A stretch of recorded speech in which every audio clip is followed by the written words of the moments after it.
Lawyers and relatives of Daniel Osei, an alumnus, and Francis Etuahini, a student of the KNUST, came to the court hoping the accused persons on their second appearance will be granted bail. The prosecution during proceedings, however, substituted the charge sheet and reviewed the charges from an initial 4 to 15 counts. There were also additional names of suspects who were being pursued by the police in connection with the incident. The prosecution maintains the matter was of national interest and police needed time to further investigate the matter. Head of Legal and Prosecution at the Ashanti Regional Police Command, ACP Kofi Blagoji, insists the accused persons be remanded for police to continue with their investigations. He also told the court the police were closing in on over 60 suspects who are currently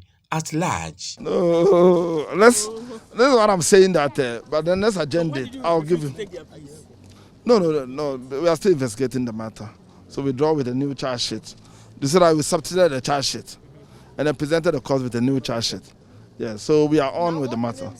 So, do you know how many of them are students and current students and how many are past students? Oh, right now we presented about I got about 67 names. Yes. So, and now we are able to get the names of the other accused persons split out. And that's what we presented to the court. So how many charges? Please, at the next agenda, I'll brief you exactly what we have. Lawyers for the accused persons also argued their clients will not tamper with investigations when they are granted bail. They also argued that the accused persons, a worker and a student, could have their future jeopardized since the student was supposed to be writing his exams and the worker at his duty post. Possible best, but our best was not enough. The court has assured us that the next agenda will grant them bail. So let's see. We will still go and sit down. We have another option to go to High Court. That's possible. But we will still sit down. And next week too, the problem is next week we will not be here when we have our bar conference. But all the same, we will sit down and then we decide the next line of action. The students, they are about to write their exams. They have not committed murder. There's no way that they are going to interfere with the police investigation. So that is why we were pleading with the Honorable Court to grant them bail. Whenever they are needed, they will come. And then the worker too. You see, the unemployment in the country. A lot of young people, they have completed school, but there's no job. So if the court decided that they are not going to grant him bail, and then his employers decide to sack him, then it means we punish him twice. You see, Article 19(2)(c) is innocent until proven guilty. You see, so if at the end of the day he's exonerated, then what have we done to him?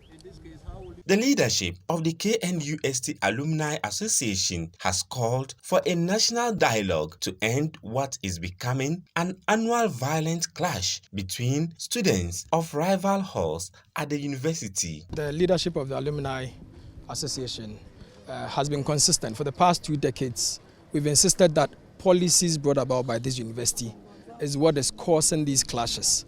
And we've been proven right, because each new year what happens is it's far worse than what happened previously. And we are saying that you cannot address issues on the surface without going to the core of it and addressing its roots. These young ones need guidance.